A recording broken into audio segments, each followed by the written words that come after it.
तो आज का टॉपिक है क्वांटम नंबर्स। बहुत थोड़ा मुश्किल टॉपिक है लेकिन समझ आ जाएगा। क्वांटम नंबर्स केमिस्ट्री का एटॉमिक स्ट्रक्चर चैप्टर 2 जो है उसका एक टॉपिक है क्वांटम नंबर्स। तो 4 क्वांटम नंबर्स होते हैं, एक n, l, m और s। n रिप्रेजेंट करता है शेल को, शेल होता है ना, शेल 1 2 3 उसको। l करता है सब शेल को, m करता है ऑर्बिटल को और s करता है इलेक्ट्रॉन की स्पेसिफिक एक प्रॉपर्टी होती है, intrinsic property, personal property electron की, उसे करता है। हम n को कहते हैं प्रिंसिपल क्वांटम नंबर, हम l को कहते हैं एजीमुथल क्वांटम नंबर, m को कहते हैं मैग्नेटिक क्वांटम नंबर और s का स्पिन क्वांटम नंबर। अब ये जो क्वांटम नंबर्स हैं इनका मतलब मेन काम क्या है? They simplify location of electron around nucleus with maximum probability. इसका मतलब ये है कि वो क्वांटम नंबर्स का काम क्या है, वो इलेक्ट्रॉन की लोकेशन बताते हैं कि इलेक्ट्रॉन है कहाँ। और जैसे मान लो तुम जयपुर में घूम रहे हो, तो अब तुम अपने पापा को बताओगे कि मैं गौर टावर पे हूँ, मैं यहाँ हूँ, मैं वहाँ हूँ। तो ये क्वांटम नंबर्स क्या है, ये इलेक्ट्रॉन की लोकेशन बताते हैं मैक्सिमम प्रोबेबिलिटी के साथ कि वो इलेक्ट्रॉन न्यूक्लियस के अराउंड कहाँ घूम सकता है, यानी मैक्सिमम प्रोबेबिलिटी कहाँ है उसके होने की, लोकेशन वो करते हैं। ऑर्बिटल, अब ऑर्बिटल क्या है? Location of electron in 3D space around nucleus where probability of finding it is maximum. यानी कि 3D स्पेस में, न्यूक्लियस के अराउंड 3D स्पेस में इलेक्ट्रॉन कहाँ हो सकता है, उस जो उसकी जहाँ पे होगा उसकी मैक्सिमम प्रोबेबिलिटी जहाँ पे होगी पाने की, उससे उस जगह को कहेंगे ऑर्बिटल। यानी यहाँ पे इलेक्ट्रॉन का पाना मैक्सिमम होगा प्रोबेबिलिटी के साथ, यहाँ हो सकता है मतलब मैक्सिमम। अब we will talk about quantum numbers in detail, यानी हम n की अब पहले n पढ़ेंगे, फिर l टॉपिक अलग से पढ़ेंगे, फिर n और फिर s। अब पहला quantum number principal quantum number यानी n, इसका क्या था? शेल था। प्रिंसिपल क्वांटम नंबर यानी शेल की बात होगी। इसमें हम आगे वाला जो है n l, तो l वाले की बात थोड़ी बहुत कर लेंगे। वैल्यूज आर, n की बात करें ना, n यानी शेल, नेचुरल नंबर्स, ठीक है, n belongs to natural numbers 1 2 3, यानी शेल जो होते हैं वो first shell, second shell, third shell, fourth shell, तो 1 2 3 4। अब शेल नंबर वही n हो गया, 1 यानी k शेल, n 2 यानी l शेल, 3 यानी m शेल, ये तो 10th में पढ़ा ही होगा। n, it controls the size of shell, energy of subshell या ऑर्बिट। यानी जो ये है n यानी प्रिंसिपल क्वांटम नंबर, ये साइज और एनर्जी कंट्रोल करता है शेल, सब शेल और ऑर्बिटल की, ऑर्बिट की, ठीक है। n controls the value of l, ठीक है। तो जो n होता है ना प्रिंसिपल क्वांटम नंबर, जो साइज को कंट्रोल करता है, वो इसकी वैल्यू को भी कंट्रोल करता है, नहीं सब शेल की वैल्यू को भी कंट्रोल करता है। कैसे करता है? ऐसे करता है, जो n है -1, मान लो, ये देखो, मान लो if n value is 5 then only 0 1 2 3 4 सब शेल आर अलाउड। इसका मतलब क्या है? देखो ध्यान से समझना इसको, अब इस पे ध्यान मत दो, यहां ध्यान दो। ये n l को कैसे कंट्रोल करता है, यानी n मान लो है, यहां पे करते हैं, n मान लो है 6, तो इसके अंदर के जो सब शेल होंगे वो होंगे 0 से लेकर 1 2 3 4 5, यानी n-1 तक, यानी 6-1 तक, यानी 5 तक, 1 2 3 4 5, समझे? ऐसा ये होती है l की वैल्यूज। अब मान लो है n है 7, यानी 7 शेल, 7th वाला शेल, तो इसकी वैल्यूज क्या होंगी? n-1 तक, यानी 0 1 2 3 4 5 6। ऐसे ये l को कंट्रोल करते हैं सब शेल, यानी 7th शेल है, यानी n7 है, तो इसके अंदर कितने सब शेल होंगे? 0 सब शेल, 1 सब शेल, 2 सब शेल, 3 सब शेल, 6 तक। ये रहा। अब l पे आ गए हम, एजीमुथल क्वांटम नंबर। तो नंबर ऑफ l वैल्यूज होती है, उसका काउंट क्या होगा? 0 से लेकर n-1। पता था ना, जैसे 7n है तो 0 से लेकर n-1 यानी 6 तक, 7-1 6, तो 0 से 6 तक इंटीग्रेशन यानी और एक और चीज l यानी सब शेल जो होंगे वो ऐसा नहीं होगा 2.5 3.5, इसमें नहीं होगा, वो इंटीग्रल स्टेप्स में होगा। अब n इक्वल्स टू 1 यानी फर्स्ट शेल, सेकंड शेल और थर्ड शेल। फर्स्ट को k शेल कहते हैं, l शेल और m शेल, ये तो पता ही है। तो इसमें क्या था, 0 से लेकर l-1 यानी 0 से लेकर 1-1 यानी 0, तो यानी 0 ही होगा। 2 0 1, 3 0 1 2, n-1 सब शेल की तो बात हो रही है।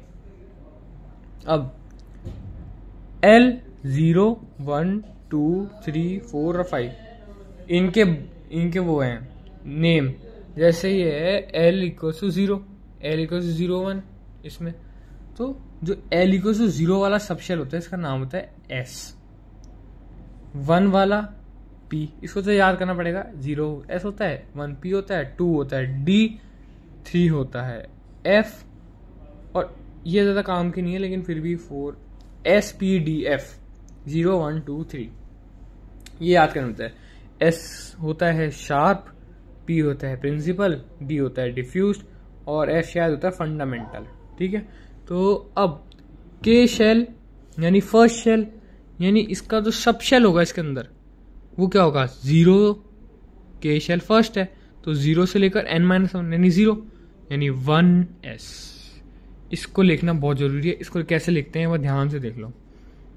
इसमें जो 1 आ रहा है ना, 1s है, तो इसमें जो 1 है ये रिप्रेजेंट करता है n को, और जो s है वो रिप्रेजेंट करता है सब शेल को। तो n क्या है 1, तो 1, और s यानी सब शेल की वैल्यू क्या है 1-1 यानी 0, तो s 0, l 0, s 1s। अब 2 सेकेंड क्या है l शेल यानी n क्या है 2, यानी जहां पे जैसे 1 है तो वहां पे भी 2 आएगा, 2 2। अब n है 2 तो इसकी l वैल्यू क्या होगी, 0 से लेकर n-1 2-1 0 और 1 होगी, तो 0 क्या होता है 2s, सेम इसके लिए ऐसा। अब ये क्वेश्चन है कि बताओ, एक है 3s 5p 4g 5h और 3g, इनमें से कौन सी जो हमने लिखी है ये एग्जिस्ट नहीं करती। 3s, तो इनको क्वेश्चन को कैसे करते हैं, हमको पता है 3 यानी n की वैल्यू 3 है और s यानी सब शेल की वैल्यू 0 है, तो n 3 और l यानी 0 1 और 2 होगा, और s यानी 0 की बात हो रही है, यानी ये तो पॉसिबल है। 5p n क्या है 5 और 0 1 2 3 4 ये सारी अलाउड है। p यानी 1 ये भी सही है। 4g n क्या है 4 और इसका होगा 0 1 2 3 सब शेल, और ये g वाली बात करें यानी ये तो है s के लिए, p के लिए, d के लिए, f के लिए, ये नहीं है क्योंकि g इन चारों में नहीं आती 0 1 2 3 में। 5n है तो 5n हो गया, तो ये हो जाएगा 0 1 2 3 4 तक, और h 4 में आता ही नहीं आता। 3g 3 और g तो आता ही नहीं है, g तो यहाँ है 4 में। तो अब हम बात करेंगे दूसरे की एजियोमेट्रिक क्वांटम नंबर।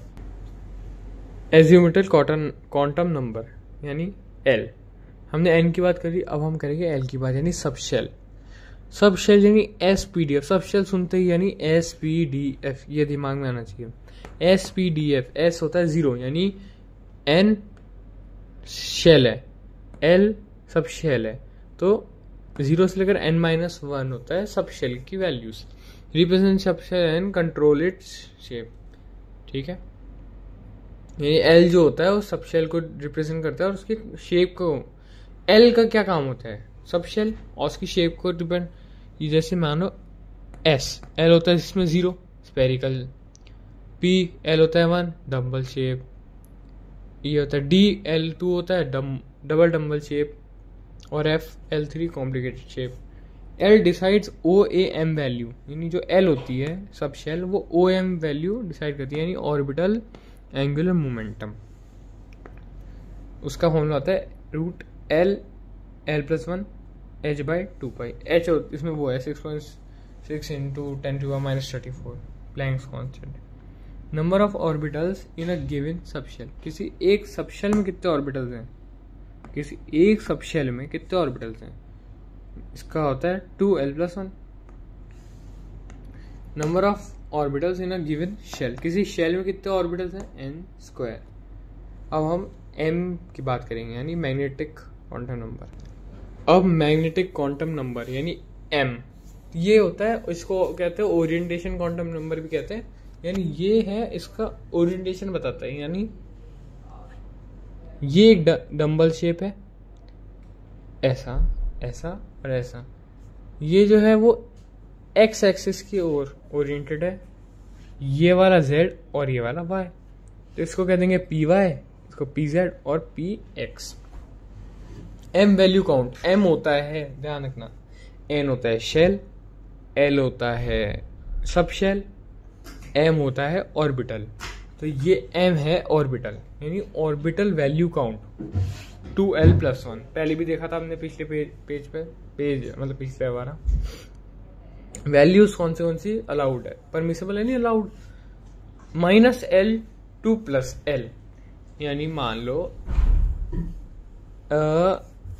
l है 5 तो -5 -4 -3 -2 -1 0 1 2 3 4 5, समझ लो, -l से +l, यानी मान लो l 0 है तो 0 m, 1 है तो -1 0 +1, 2 है तो -2 -1 0 1 2, ये